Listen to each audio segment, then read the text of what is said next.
Alfred, welcome to Women Finding Clarity. Thanks.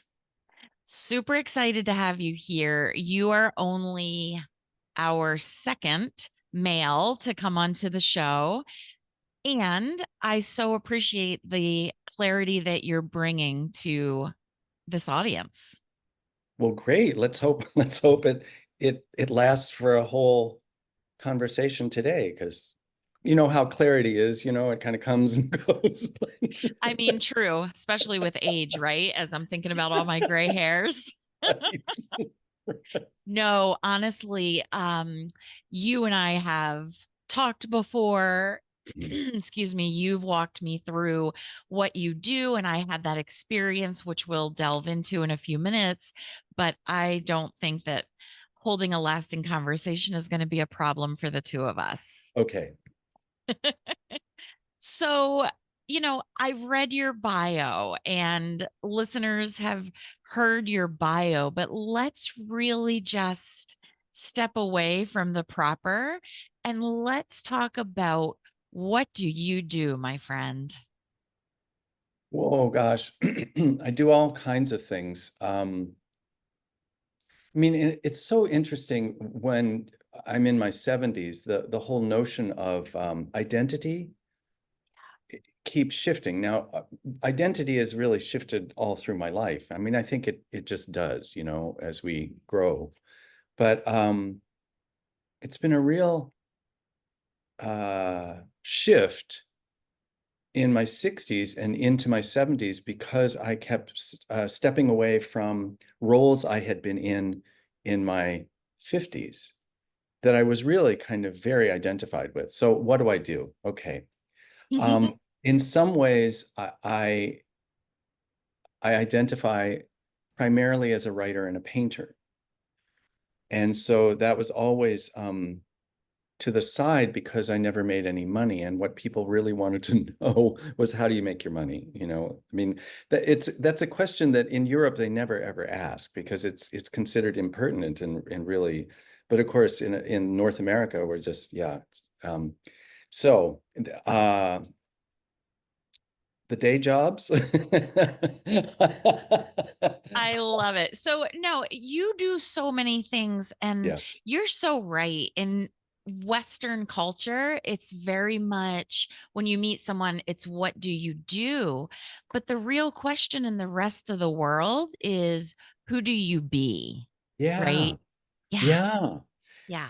And So, yeah, go ahead. no, okay. I was gonna say, like I know that, your PhD in life has brought you to this place, and I resonate so deeply with who you be, not Mm, only with what you do, but who you be. mhm, And, you know, as a reader of Akashic records, as a meditator, a writer, an artist, a dream worker, all mm, those things, that is who you be in this mhm, world. mhm. And so, I guess maybe a better question is what brought you to this place where you're able to freely express who you be in this Yes. beautiful way? Yeah. Age, partly. Mm. Um, and sort of disconnecting from roles that took an enormous amount of energy and time, in particular institutions, or all of that. But the other thing that I have always been being is an educator. It's just that's in my hard wiring. I remember going to astrologers and they said, yes, oh, well, it's good that you're teaching and this one. So I taught for 30 years back east in colleges and universities, good old freshman English, everybody's favorite course, right? So I learned a lot about resistance, especially in an art school, because I ended up teaching in an art school in Portland, Maine, where students, art students have kind of been seeking refuge from academics in the art room. And then they come to an art school where, one of their required courses is English composition and literature. And at first, they're in that the first couple of weeks, and they haven't had their nose pierced yet in those days, and maybe now they do, but they haven't dyed their hair purple, or they're still kind of teenagers, right? And and then it dawns on them that they're going to have to do this thing that they have been told, or their experience has told them in some way they can't do. They're not good at it. They're dyslexic. They're ADD. The English. They don't know how to use commas. They can't spell all that. I remember this kid came like the second or third week, the first conference we had, with this document about everything he couldn't do, and it was documented proof from his school and his and he said, I'd like you to read this. And I said, well, I don't really have time to read it, but can you just answer a couple of questions? And I said, can you write a sentence? And he goes, well, yeah. And I said, well, can you write a paragraph? Well, yeah. And I said, you'll be fine. It was like, damn, like, That's beautiful though, right? Step away from what the world has identified that you yep, can't do and yep, stop self-identifying with that. I mean, in some ways, yes, it's important to know where you could use extra help and where, yeah, all the things. yeah, yeah. And we are making it these kids' identity. Oh, yeah. Mm, So, and what shifted that, I mean, what allowed me to ask questions like that was when I was in graduate school, I encountered the work of Don Murray at University of New Hampshire, and he and people and the education department at UNH were working on how children learn how to write. And there was these kind of writing labs in the schools and stuff. And then Don was working on how do we teach that first level English course um, in a way that honors the experience of professional writers. So he noticed that the way we teach English, the way we teach writing in most schools and universities, has nothing to do with how real writers write. How writers write is they make a big mess. How writers write is that they don't know what they're writing until they write it. And sometimes they don't know until after the third, fourth, or fifth draft. So that writing in itself, what keeps writers writing is discovering meaning, not cooking it all up in their head and then placing it strategically on a piece of paper. And so he said, what if we taught writing as a process? And oh my gosh, that opened me, because I'd struggled. I kind of marginalized my writing self, and I thought, okay, I'll study literature. Because creative writing classes in those days were terrifying. I mean, people would smoke and it was almost like this encounter group, or this, remember kind of the psychological striptease of the 60s and 70s. And it was like, so I thought, no, I'll I'll write about literature. I won't write literature. But then what Don was training us to do in freshman English was listen to the writer. One of the articles he wrote in those days was called "Our Students Will Write If We Let Them." So one of the ways that I found that English teachers, we were in a sense interrupting the process or just looking at the end of the process, when that's not what they were in the beginning of the process, and we were evaluating a piece of writing as though it were the end of the process, if you know what I mean. yes. So we began to teach revision. So we would meet with a student in person every week. As a graduate student, this was a big workload.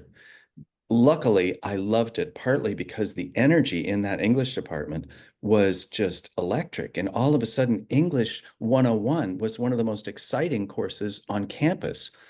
Nursing students, pre-engineering students, were just all on fire about it. So there was something happening there. But a student would bring in a draft of an essay, and I'd sit there and I'd say, so tell me about it. What's it about? Where does this draft have energy for you? Oh, well, it might be, actually here on page 3, something, and I said, well, read it out loud. So they'd read a couple of paragraphs and I go, what do you hear when you read it out loud? I'm like, wow, and they might even say, wow, I wonder if I could begin there instead of what happened in the first 2 pages, which was all kind of, you know, warming up. Yeah, the form. Well, the form, and also if it's a narrative and it was about an experience on the ski slope, it would be the alarm rang at 6 and I got up and I brushed my teeth and then I had some breakfast and then we got in the car and then we had and Yeah. we're not even on the slope until page 3. Like, Ah, whoa, let's begin on the slope. Whoa, I'm zooming down the slope and wind is in my wherever. So, but to let the writer's process guide and do the teaching. In other words, let the writer experience what their own process is, and then second draft, third draft, they began to know what it was about. Then you could ask questions about, like, well, as you go through this, what information doesn't seem to fit anymore? Or those kinds of questions. But I wouldn't take a red pen to it until it was really complete, because that's proofreading and editing. That's at the end of the writing process, not in the beginning and the middle, which is a process of discovery and change and revision, changing your mind. So as somebody with ADD, this was like heaven. It's like, yeah. it's like Yes. it gave me And all kinds of space. to So be yeah, given permission to change your mind. yes, yep, That's a different way of living. Forget English, forget English class, all the things. What a different way for people to live, to be given permission to change your mind, to do something different, to rewrite your starting place. yep. Which is what education is all about. Yeah. Experientially, that's how we learn. That's why it's so uncomfortable. And Yeah. that's why it's so often, I think, and Don Murray used to say this too, that some of the best educators, at least in the United States, were the primary and elementary school teachers. And that the quality of teaching got diminished through high school, and that by university, that the quality of teaching was really bad, partly because it was so overloaded with information and so disconnected, generally speaking, with the experience of the learner. Now, there were really counterexamples to that, places like Antioch College in Ohio, and for a while, actually, Beloit College in southern Wisconsin, and other places that were still paying attention to the learning process and not just the content. But then in the 80s, we saw this kind of pendulum swing back to testing and the content and those kinds of things. Yeah. Uh, and we're still sort of waiting for it to kind of swing back a little, but yeah, so that. I so that I love all of this background because two things. First of all, as you were talking about how this process changed of writing, I was wondering at what point you felt like this was really starting to take hold in, say, the United States. Because I remember being in middle school in the 80s, and my teacher was Mr. Gorskowski. I'll never forget him. He was college roommates with Joe Piscopo, the actor. And so he loved to throw out Joe Piscopo's name. But I remember doing this kind of writing with Mr. Gorskowski and, writing and then going up to his desk Yes, and answering questions and then going yes, back and writing. And then, yes. What yeah, state was this in? in Maryland. Really great. Yeah. So here we were in New Hampshire, Vermont, some in Massachusetts, and there was a pocket of sort of process writing going on in California. So what we were doing was, in a sense, it was sort of an evangelical movement. We were sort of, you know, having conversations with middle and high school teachers and elementary school teachers. And as I said, UNH was doing all this experimentation about how young children learn to write by, drawing, invented spelling, all of that. So it was kind of in the air, and, things were being published in educational journals. So, yeah, free writing, peer circles where you'd share your work with other people. It's like there was a community, there was a being heard. First of all, I'm a big fan of reading out loud. So you hear it yourself first, back in your body. And then it's a transformational experience, really. It's a very subtle shift, but it's like, oh, and then to, in a sense, get read the room about the um, effect of that Right. without the room giving feedback or criticism. So what I used to do is at the main College of Art, I would start every English class with 10 minutes of writing. So everybody would come in and put their books down, and we wouldn't talk, and we'd just go boom, boom, boom, boom, and then the bell would ring, and I'd say any readers, and somebody would read, and if it was funny, we laughed, and if it was moving, you could feel it, but there was no sort of evaluative comment. Yeah. It just kept opening the space, and I remember students writing to me later saying that's what they remembered from their English class. They didn't remember Gilgamesh or, all the other stuff. It was that. And I thought, yeah. And I thought, now what if that, and I had a sense that it was also beginning to shift and open their conversations during critiques in the studio.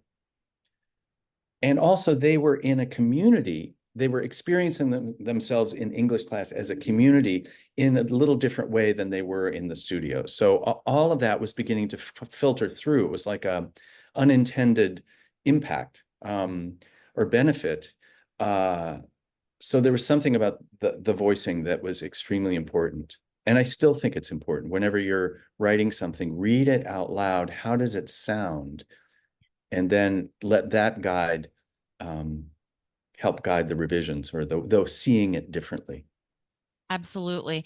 And scientifically, it changes your brain, Yeah. because not only are you reading it and you're speaking it, but your ears are hearing it as Yeah. if it's a completely different person, right? And so your brain remembers it, and your brain takes it in, and it becomes another file in the file cabinet. Yep.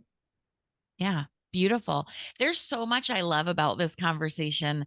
And, before we hit record, you were saying, I don't know where this conversation's going to take us, Right. but who knew? Who knew we Yeah. were going to have this little mini lesson on English and writing? But what I love about it so much is everything you're talking about is about living. Yeah. And we're talking about it in the form of writing, but it's all about how to live. Yep. Right.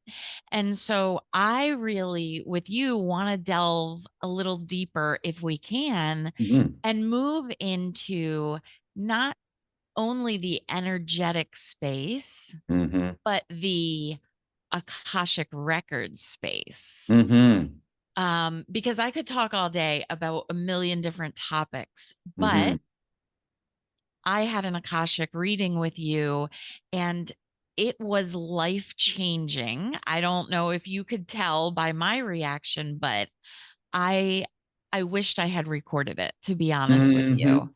I took Hmm. some notes. I wished I could have recorded it. So let's delve into this. Can you please explain to anyone listening who doesn't know anything about Akashic Records what that is, to start out? Most people describe it as a kind of layer of consciousness in which you can find the record of your soul, all the lifetimes, past, present, future, all the information. So some people think of it as this library, and I can see this reference desk, and you approach the record keepers, the reference desk, and say, okay, I'd like Pascal Cook Fernandez, records, please. With her permission, I'm asking because I have a slip, so I'm just not walking off the street. So then they open the records, and then I receive information in the form of images, words, and or body sensations. Um, and then I just start saying, well, I'm noticing my right arm is doing this, and I wonder, it's like, oh, it feels like I'm hitchhiking. Oh, I'm on a like I'm hitchhiking. Where am I hitchhiking? Something like that. Or I'm often shown a scene, that a scene is opening up here. And so the important thing to remember is that this is metaphorical, symbolic. It's like an analogy. It's not literal. So it's really like entering dream, dream time. And so you know how when you have a wacko dream that doesn't seem to make any sense, and you wake up and then you think, wow, whoa, what was that about? And then sometimes it begins to constellate, or you can begin to connect that with your other parts of your life. But it's very rarely, there are exceptions, but it's very rarely. It came to me in a dream that I moved to Cincinnati on September 13th, and there's the address. Right. Wouldn't that be nice? And wouldn't it be a little boring? Like, where's the mystery? It's like, oh, okay, I have this hunch of Cincinnati. I wonder where I'm going to live. It's like, oh, I'm walking down the street and I think it's the greenhouse. Oh, it's not for sale. Oh, gee. And then come back from, oh, now it's for sale. It's sort of that unfolding rather than interpreting. So I think that's kind of how I would describe it. Does that make how clear is that? As long as we're Since reaching we're for women clarity. finding clarity, I think it is. I think that's a very helpful description. And when you and I spoke previously about, my reading and all of that, you asked me what I knew about Akashic records. And for me, in Christianity, I likened it to the book of life, where, Mhm, the Almighty could open the mhm, book and say, this is where you've been, and this is mhm, how you fared, and da da da da da. mhm. And it also reminds me of the file cabinet Yes. where, and I think you might have said the card catalog, right? Yes. Oh, Right.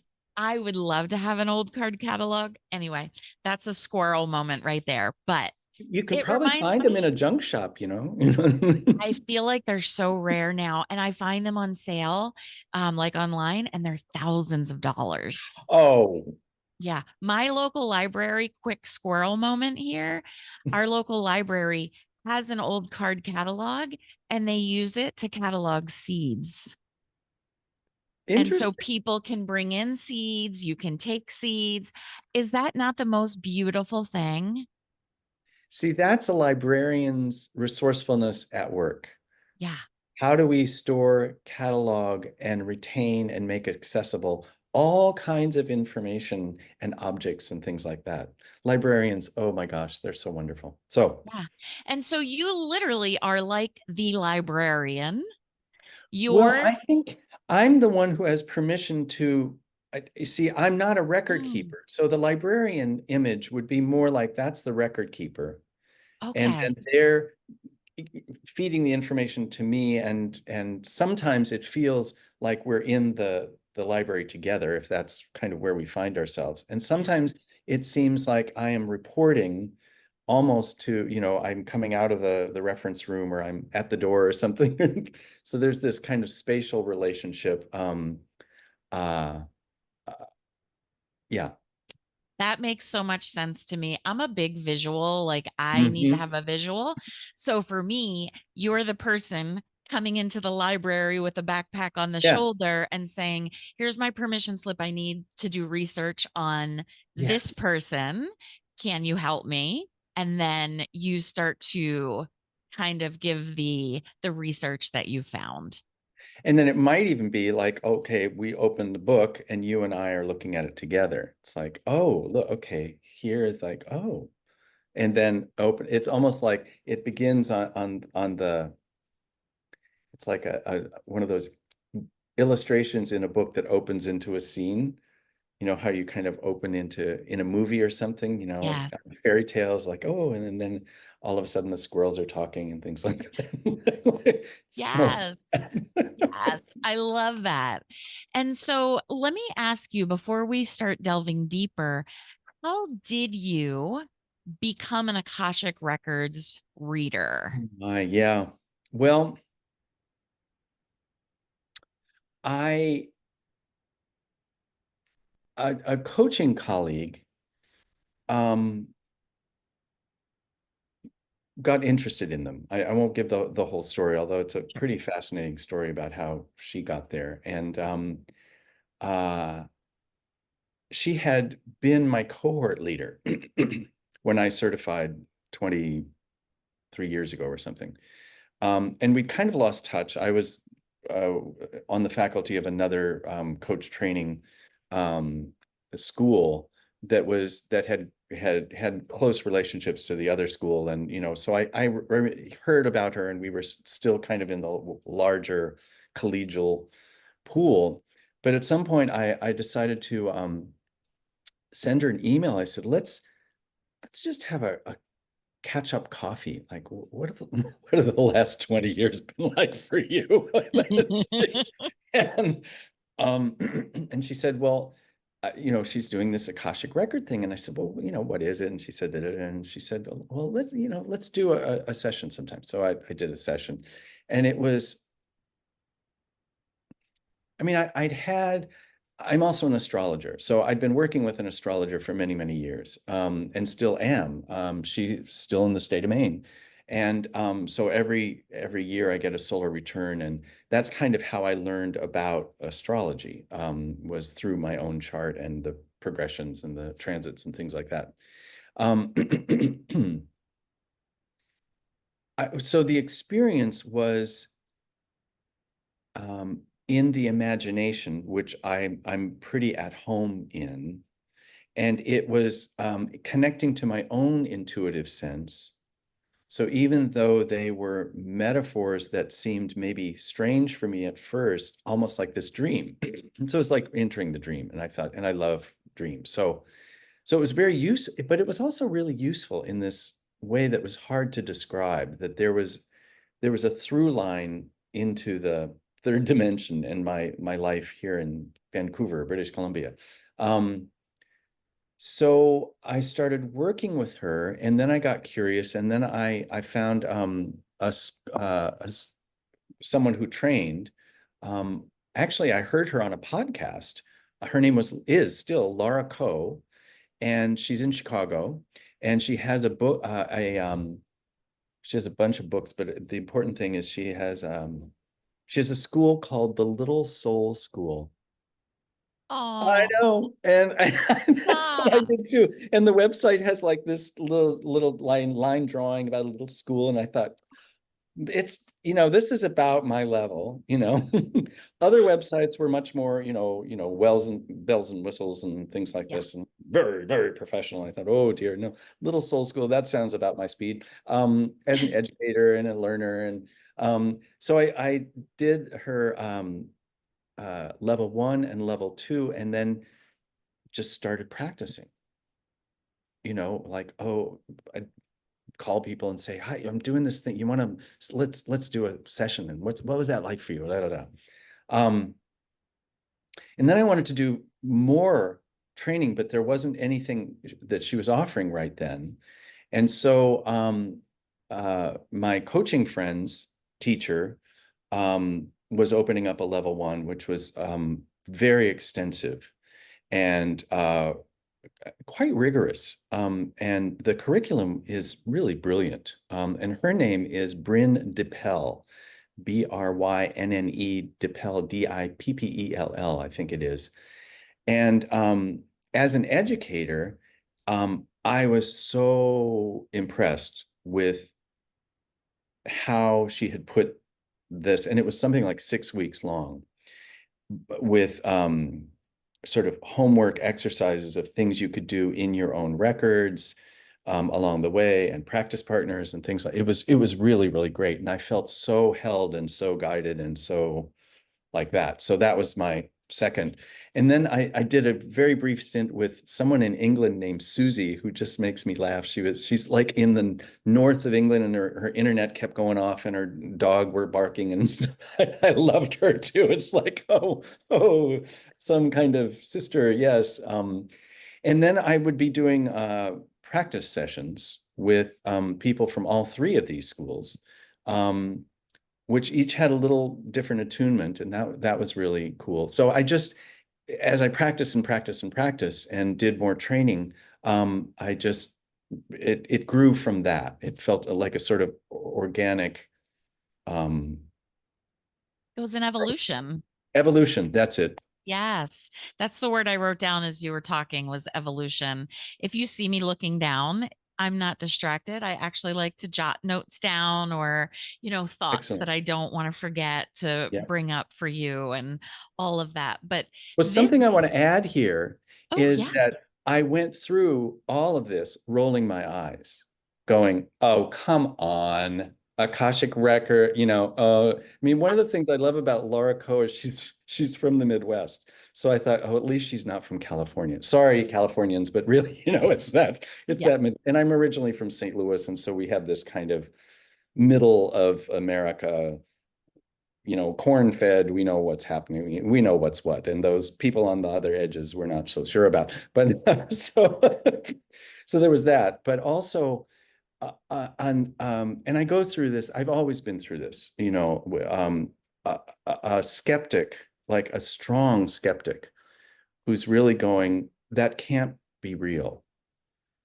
You can't really trust that. So really, and one of the conversations that we're really heading into is what is our relationship with our own intuition,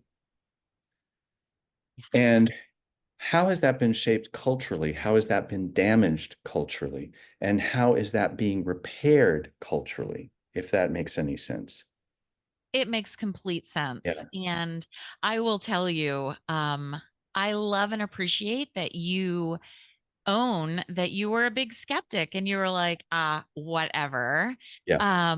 My very first Reiki master, her name is Valerie Vonner. She's been on the show. I feel starstruck whenever I am in her presence, but um, she said some of her favorite clients are like the the little old man who comes in hunched over with a cane and his wife is dragging him in here and he doesn't want to be there and he gets up on the table and she does a session and he's the whole time like, this is ridiculous. This is hooey, blah, blah, blah, blah, blah.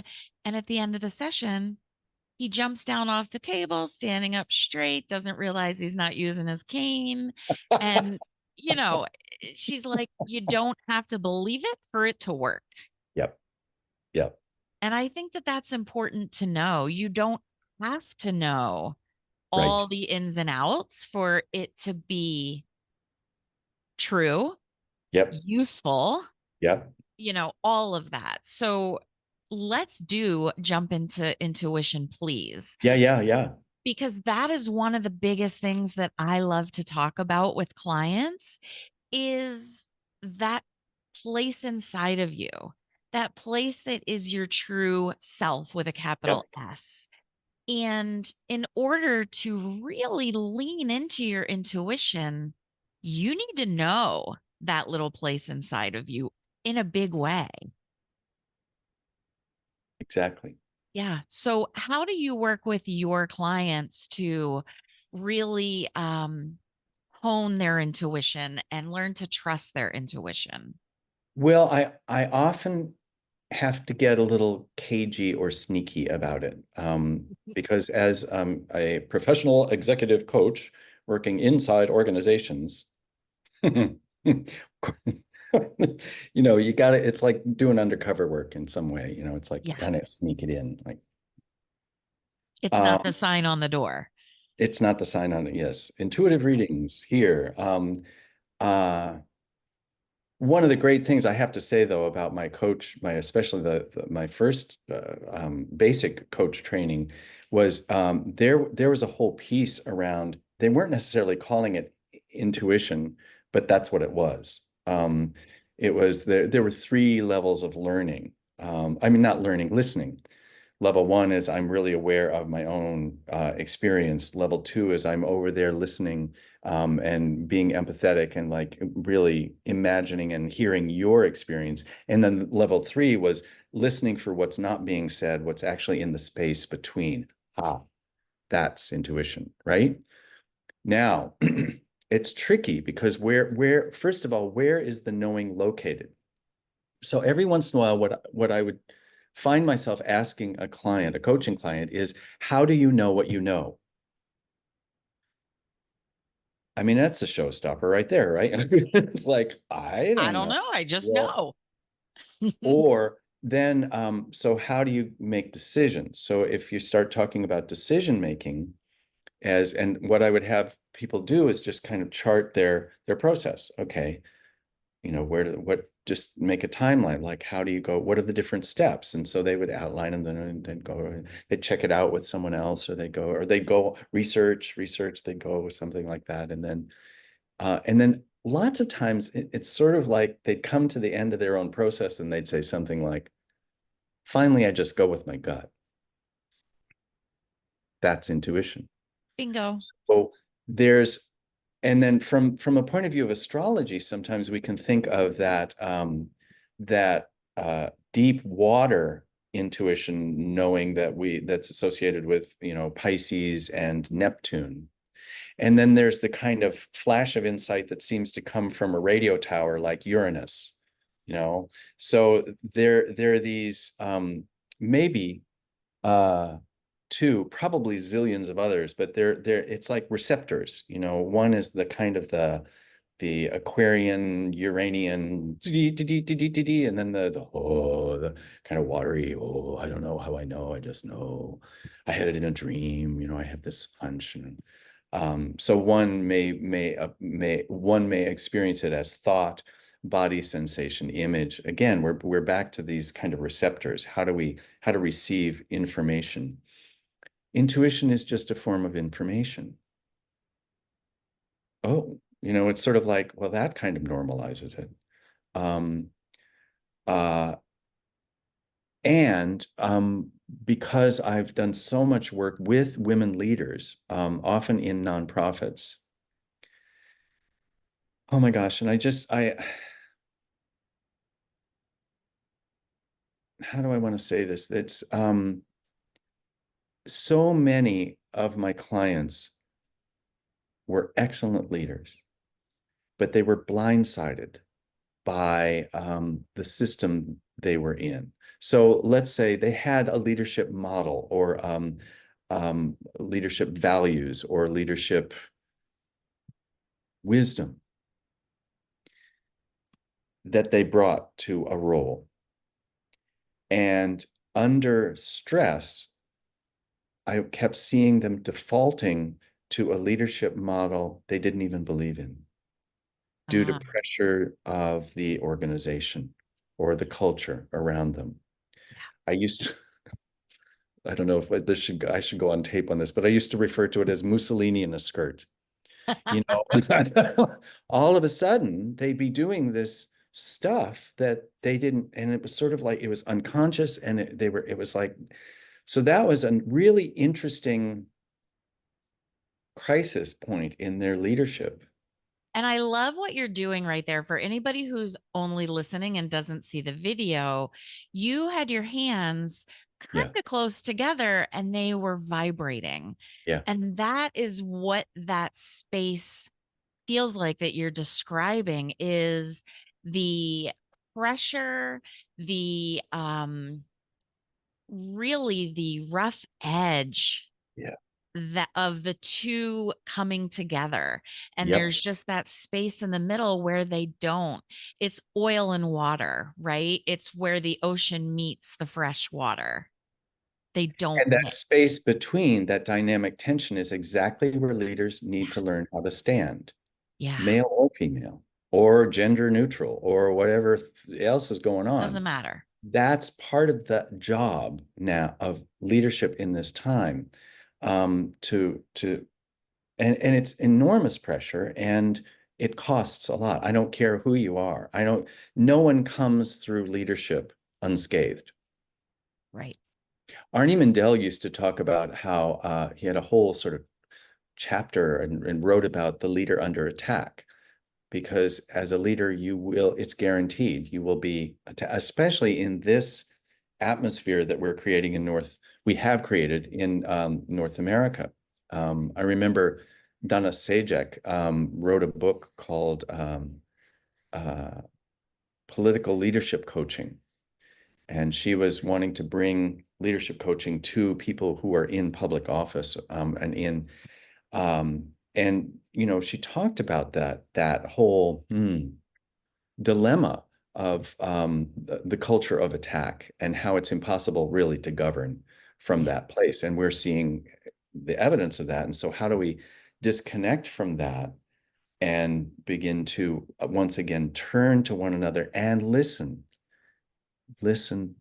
not just for the facts and the material, but also the emotional tone, the intuition, the felt sense that comes into a group or a circle. It's like, oh, consensus. I don't know if you've ever been in a group that came to consensus that Yep. really was a consensus and not just sort of a begrudging, if we'd voted, we would have had a different outcome kind Yeah. of thing, Yeah. you know? Kind of like being on a jury, right? In a courtroom. You're a jury of your peers, and the Yeah, jury is sequestered, and they have to sit around the table, and they have to have a conversation, and they yeah, have to talk about, support their position and talk about different pieces and come to a consensus or not, right? But yeah. yes, yes. What one of the things that I sense, I intuit is happening in North America is letting go of the positional and returning to the relational. Mm, That's the only way that Congress and Senate and Parliament can function. And we've got a very, very similar thing going on in Canada. Our government's absolutely paralyzed because nobody knows how to listen anymore. yeah. And it's just, it's crazy making in a sense. Absolutely. And I think that really coaching on listening to your intuition, Yep. listening to the other person, all of that, hearing to listen or listening to hear and not listening to wait for your turn to speak. So And important. developing an awareness of what's going on in the space between, even if Yeah. it's Zoom, because one of the great things I've learned in the last number of years about Zoom is we're actually creating a morphic field that stretches between me and, are you still in Maryland? Massachusetts. Massachusetts. Oh, yes, Massachusetts. Yeah, so that's a big stretch, but it's sort of like I can feel this sort of relational field. So there's Absolutely. also how do we as a collective, whatever that collective is, listen for the group intuition. Yeah. And it takes silence. It takes waiting. It can't be done in a hurry. It really, really can't. Um, who's written about this really beautifully is Parker Palmer, who wrote books mostly for teachers, to help them stop burning out left, right, and center. But it's applicable to many different kinds of communities. I think that the book I'm thinking of is A Hidden Wholeness. And I think it's chapter 5 or something. He outlines how to create and hold a truth circle. So what we're listening for in his terms is the soul. And the soul flees from velocity and noise. Um, she's not interested in that. I mean, it's more than just not interested. It's like, well, yeah, it's like, obviously, there's no need for soul to be present if nobody's going to be listening. If it's all Right. just positional and ego and fear and paranoia and attack and everything that you're just saying there is what I was about to interject is it's the separation of the head and the body, or the Yep. mind and the body, and especially the energetic body, right? We all have an aura around us, and you can make yours bigger, you can make yours smaller. And, I don't often see auras. It's only happened to me a few times in my life, but the times that I've seen them, they were crystal clear. Hmm. And it to me was like an awestruck moment. And Hmm. all these years later, it's probably been 15 years since I started learning about energy work and energy healing and mediumship and all the different things. Really learning about it, not just having these little experiences. Yes. Um, every time I get a psychic hit, or if I'm doing a mediumship reading for someone, or it doesn't matter, every single time it's like the first time. It's like, Yes. can you believe it? Yeah. Right. Right. Right. And that, I feel like, is one of my tells, is if it feels like I'm awestruck, I'm on point. Yep. Yeah. And so I love that you're bringing in the visual channel here because 25 years ago, I certified in something called polarity therapy, which is better known in the East than it was out here, or at least when I came out. It was a school that was located mostly in Ipswich, Massachusetts, but they also taught in Maine. Um, and I remember learning crystal work. So we were clearing the chakras and the layers of the aura with a crystal. And I was in a class full of mostly women who were able to see auras and all kinds of things, and I wasn't seeing anything. So we did the sort of the lecture, and we were doing the practice, the first practice, and so I'm standing with my my fellow student is on the table, and I'm standing there, and I'm getting through the chakras okay because I'm watching everyone else and I'm going, okay, that's the whoa, we go there up and whoa down at the front and the back, and then they go okay. Um, but then when it came to the aura, I like froze, and the teacher came over because people were beginning to like get finished and fold up the tables and get ready to go to lunch. I'm standing there with this rock going. So Marcia comes over and says, what's the what's the problem? And I said, I can't see where I am. I can't see where the first, second, and third. She goes, oh, that's because you're not visual. Use the kinesthetic sense and no, first she said, use your imagination, which immediately a part of me thought, that's cheating. No. So again, kind of reconnecting parts of the mind. So she said, just pull the crystal through what you feel to be, sense to be the first layer. And if you feel a tug, pull it out and put it into the etheric burning ground is what we called it. Um, and just then the second, third, fourth. And so I did that, and I could actually feel my arm like, oh, there's another one. Oh, it's like, okay. So it's like, what was wonderful about that for the learning for the whole room is after lunch, we came back and kind of debriefed the morning, and it just opened a conversation about, again, how we get information, intuitive information. Some people, it's the visual channel, and some people it's auditory, clairaudience, and some people it's the kinesthetic. Some people it's word-based. And then I think as we keep practicing with our intuition, it begins to be a little bit of this, a little bit of that, a little bit of that. And so, yeah. 100%. I wrote that down earlier to talk about the clairs, all of them. Yes. And then we just moved on from that, and, where we were in that conversation. So I didn't bring it up. And I love that you're bringing this back around, because it's a really simple way of learning how to tap into that intuition is exercises with your clairs, right? So, um, clairaudient? Are you clear hearing, right? Clair sentient, are you clear feeling? So all the clairs, I feel like, and you can tell me your thought on this, I feel like we have them all and we're stronger and more dominant in one or two. That's been my experience. Okay. Yeah. And so, this, I'm going back to evolution is the word, is that you don't just jump into Akashic record reading. You don't just jump into becoming an astrologist. You don't just jump into being a medium.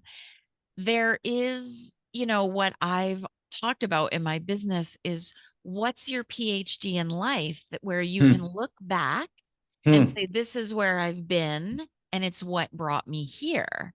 And so it's all those experiences along the way that when you put them individually, they don't necessarily look like much, maybe.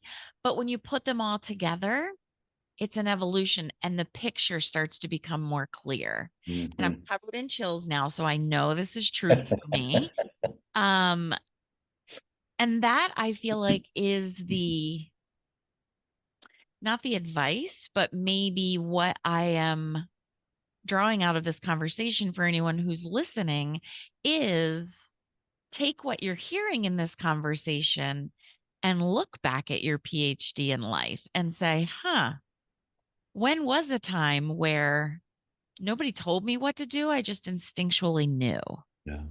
Yeah. When was a time that everybody was saying go left? And for some reason in my mind, I saw a fork in the road that went to the right. Yeah. Right. And so that I feel like is a big takeaway is what we know as intuition is sitting with it and looking back and looking at your life now. And how did you get here? And what was your GPS that guided you here? And checking that out with others you trust. That's a very important piece. I think, I can't remember who said this, but going it alone in spiritual matters can be dangerous. We Absolutely. need community. We need feedback. We need, when I was intuitively sort of being called to emigrate to Canada, I wanted to make sure that I wasn't being driven by fear Yeah. and reactivity, because I just didn't want to live that way. So I put together what the Quakers call a clearness committee, and there were people I could use as a sounding board. I remember my friend, he was uh, uh, oh gosh, he was in his 90s or something. And so every once in a while, his name was Ash. And I would call him up every once in a while and say, Ash, can you stand in for my dad for a minute? And he goes, sure, I'll do, because my dad died 38 years ago. And so I ran this by him. I said, I feel like I'm called to move to Canada. I just talking about it a little bit, and he says, well, he says, sounds like you're right on schedule. It sounds like you know about how to do, what to do, what to do. Now, the other thing about Ash is he was an engineer. He'd been the head of engineering department at the University of Maine in not Augusta, Bangor, I guess. Anyway, so he was like a real engineering kind of guy. His wife was like this sort of mystical person.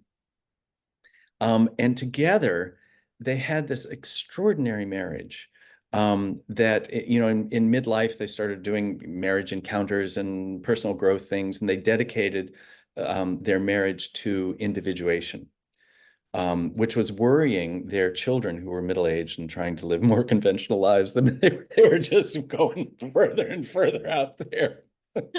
Um, and at some point, I think they'd been married maybe for 50 years, and they decided to stop talking about divorce. They said, okay, this is really, I mean, clearly we're gonna, let's not talk about divorce anymore. Let's talk about something. Yeah. Anyway, so clearness committee, community connecting, talking, sounding board, really spiritual direction, something like that is really important. Um, I just wanted to add that. It's a really important thing to add. First of all, we all need an Ash in our lives, Yeah. someone who will call us out on our BS or will say, yeah, it looks like you're right on time, and we'll be honest. And secondly, what I want to say about that is their decision after 50 years to stop talking about divorce brings me full circle back to the beginning of our conversation where the college student shows up with a binder full of IEP of all the things they're not successful in and all the failures, quote unquote, that they've had. And you said, let's just take that out of the conversation and let's talk about what you're good at. Right. And so, yet another reason why it's so important to have spiritual mentors, guides, community, because we can very much get lost in our heads. And it's Mhm. super important to have a community of people who will help us ground into Body. body, truth, wholeness, right? And when we're in our head, we can very easily spin out. Like I'm picturing one of those whirly top things that just spins faster and faster. When we have somebody to pull us out of our head and ground us into what is, whether that be physical, emotional, spiritual, energetic, all the things, that's when we really grow and evolve. So, this conversation, sure, it's a little about intuition, but I feel like the summation of the conversation is evolution. Yeah. Yep. We're all evolving, Yep. Sometimes quickly, sometimes slowly. and time isn't real, so it doesn't matter. Yeah, but yeah, that's true. Although I do experience it every once in a while. Oh, we Time and 100% experience it all in our physical form. Yeah. But as humans, we've made up this time so we can mark time. it. And so we can, our It's a brains special need to put feature. everything in Yes. order. Yes. It's a special feature of the earth plane in the third dimension. Beautifully said. And so that brings me back again to Akashic Records. Yes. And so I really feel that this is going to need to be a two-part segment. Are Okay. you in a hurry to stop this conversation? No, but for today we might need to stop it and re do it because after this I go down the street and sit with my proofreader on the last pieces of a book I'm publishing, hopefully in October. It's a collection of essays. Stay tuned for that. We can talk about that later too. But Oh, when you publish, you 100% are coming back for okay, sure. But I just want to delve for just a minute back into Akashic Records. yes. That's how you do it in just a minute. Yeah. Um, because we're talking about our soul's evolution Mhm. and Mhm. we need to know where we've been to get a clearer picture of where we're going. Yes. The other thing that I'm learning is that as we release old reactive patterns and heal distresses, and create new patterns of response, that actually changes the records. So the timeline shifts a little bit. So it's I want to say a malleable doctrine or not doctrine, document or whatever the field of information that they can be updated Mm, um, by what's going on here. So there's yeah, I love evolution. that. And that's definitely a bigger, deeper conversation. But Yeah. what that is is permission to try something new and fail. And I don't even like the word fail. I love the word fail. We've got to normalize failure. That's Yeah. I'm really good at failing. And one of the things that kind of led me into teaching writing in also a remedial writing program at the University of Southern Maine. That was we used to talk about these students were admitted with stigma. They but there was that out of failure. That part of the problem with our kids today and education is that no one's allowed to fail. Yeah. And children are becoming absolutely neurotic about not just succeeding, but being the very, very, very, very, very, very, very, very best, best, best, best. And so their resilience by the age of 18 or 19 is they're brittle. Yes. So they go off to college or something and they get a B minus, and boom, they're on the psych ward or something. I mean, I'm exaggerating, but it was like, no, that fine. It's like, ooh, stop. Oh, You're okay. you're okay. And yeah, there's so much pressure around succeeding and a very narrow window about what that looks like that oh my gosh, yes. I'm a big fan of failure. Yeah. I Yeah. really do well. I'm a success at failure.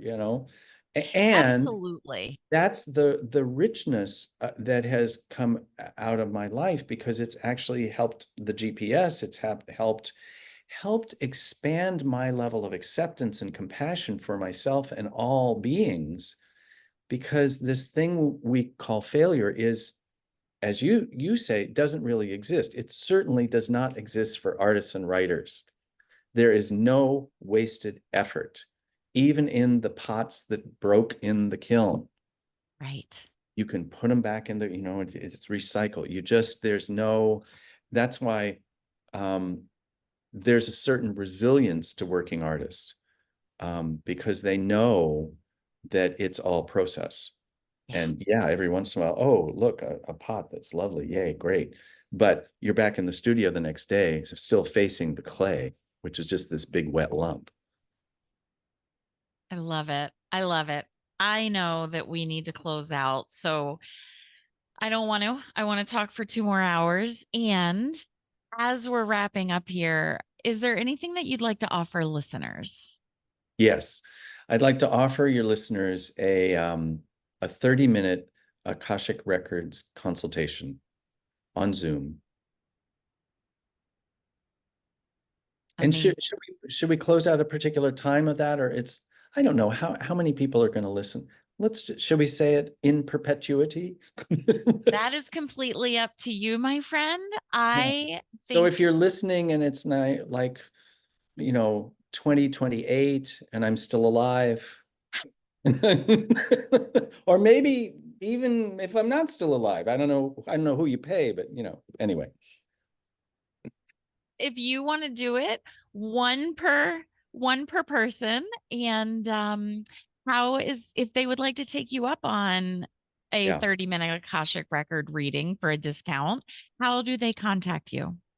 Email a Perfect. depew adepew at shaw.ca at shaw.ca.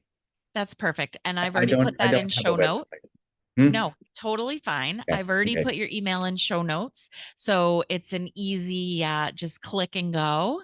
Okay. And just if you would love to kind of dip your toes into Akashic Records and have this 30 minutes to say, what could this mean for me? Absolutely. Send an email and please say that you heard this podcast, and that's how you're sure to get your discount. Yes, women finding clarity in the subject line. And then I Beautiful. can talk about how to pay and things like that because I'm in a Absolutely. foreign country and oh my gosh. Yeah. And that's okay because we've got these amazing lines, these amazing Yep. of portals of connection, Yep. Zoom, Stripe, all the things. It's beautiful. Thank you, my friends, so much for being here. Okay. Thank you for my Akashic record reading. It truly was life changing, and I have felt the shift. in the ethers because of all of it. And so for that, I'm eternally grateful. I cannot wait to have you back again. And in the Okay, meantime, let's stay in touch. sounds good. Thanks again and again for having me on, and until next time.